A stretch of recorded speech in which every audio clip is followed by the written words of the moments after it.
Now, a new short clip for The Rise of Skywalker, or almost a mini trailer you could call it, dropped yesterday that was very spoiler-esque, you could say. So much so that I'll actually throw out my standard warning, even though this was an official Lucasfilm released clip, that if you don't want anything about this movie ruined, you may very well want to click away from this video.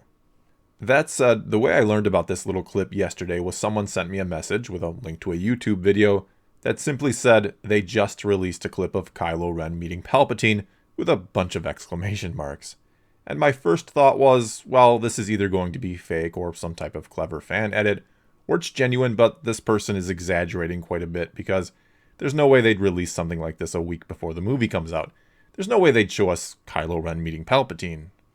And well, yes, it was a slight exaggeration, I suppose. We don't technically see them meet, we don't see Palpatine at all actually, but we do see Kylo Ren arrive at Exodore where Palpatine is. We see him explore a little bit and hear a voiceover from Palpatine talking about how long he's waited to meet him. We then get a sort of blend of three voices, where we first hear Palpatine say, "I have been every voice," then Snoke says, "you have ever heard," and Vader finishes, "inside your head." We then get some other random clips that flash by, which were all pretty much stuff we've seen elsewhere.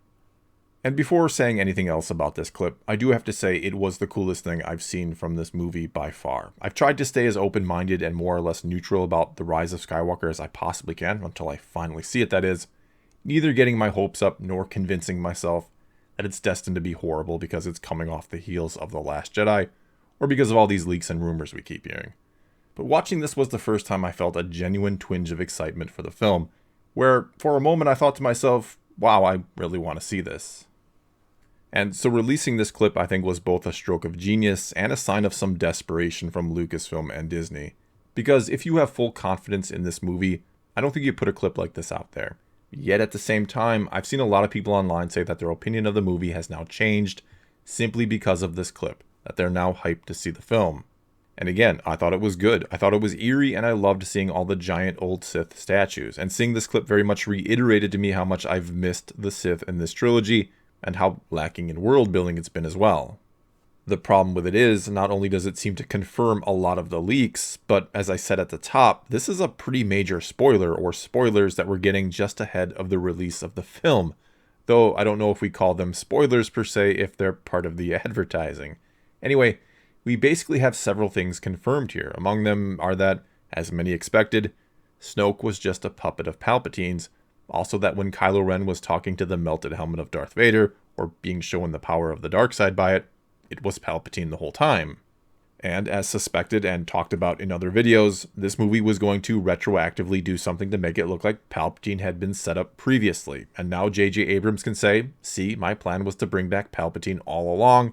It was always him that was messing with Kylo Ren through the helmet. And along those same lines, it also means that Palpatine, not Snoke, turned to Ben Solo to the dark side. And I'm going to predict right here and now that we're going to learn what Luke saw in the mind of Ben Solo that fateful night, as seen in The Last Jedi, was actually the mind of Palpatine somehow, not Ben's. Now, assuming I'm right, is that going to fix that moment for some fans? Well, maybe some, I really don't know. But it does make more sense that Luke saw Palpatine's mind and had this momentary subconscious flashback to the time he'd faced the greatest of all evils, and that's what he's actually reacting to, more so than he saw all this darkness in the mind of Ben Solo, a character who we've personally seen be nothing but conflicted this whole trilogy, and who is almost certainly coming back to the light at the end of Episode 9. Furthermore, it could even be that Palpatine somehow baited Luke into looking into Ben's mind that night, knowing the reaction he'd have, knowing and having foreseen that it would be the moment that finally turned Ben Solo to the dark side and broke Luke Skywalker.